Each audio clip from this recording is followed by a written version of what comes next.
गांव के एक पुराने मकान में बशीर अहमद अपने परिवार के साथ रहता था। खुदा ने उसे 3 बेटियां अता की थी, आयशा, हिना और मरियम। लेकिन बशीर की आंखें हमेशा एक कमी तलाश करती थी, एक बेटे की कमी।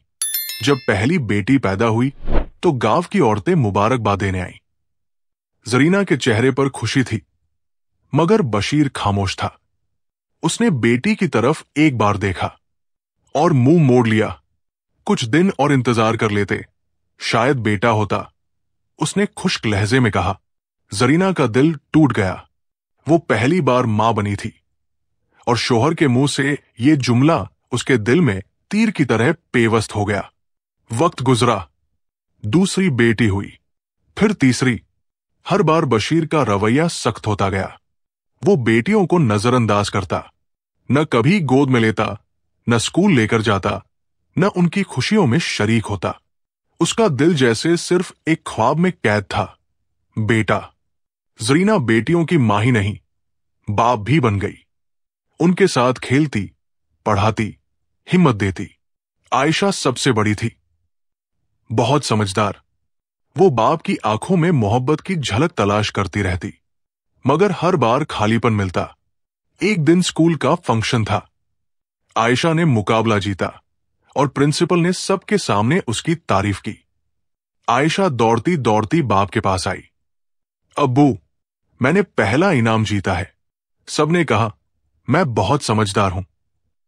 बशीर ने सर उठाया, नजर डाली और बस इतना कहा, अगर बेटा होता तो नाम रोशन करता। आयशा का चेहरा उतर गया। उसकी छोटी सी खुशी बाप के एक जुमले ने छीन ली। बेटियां वक्त के साथ जवान हुई। मरियम कुरान हिफ्ज कर चुकी थी, हिना हुनरमंद थी और आयशा ने कॉलेज में टॉप किया। मगर बाप का दिल अब भी वैसा ही था, सख्त, सर्द, खाली। फिर एक दिन जरीना की तबीयत बिगड़ गई। तेज बुखार, सांस उखड़ने लगा। अस्पताल ले जाया गया। डॉक्टर ने रिपोर्ट्स देखकर कहा, गुर्दे फेल हो चुके हैं।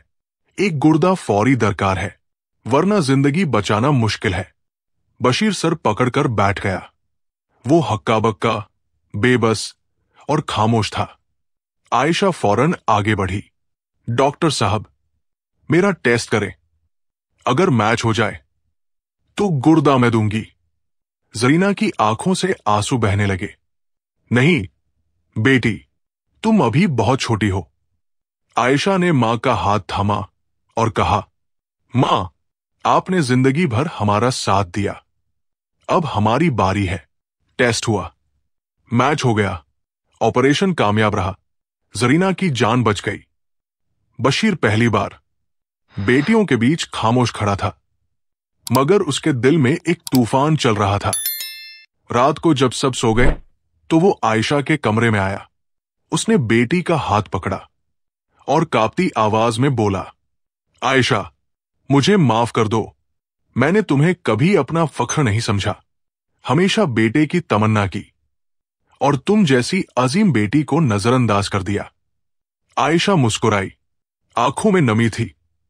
अब्बू, बेटियां बोझ नहीं होती, बेटियां दुआएं होती है और दुआएं कभी रायगा नहीं जाती।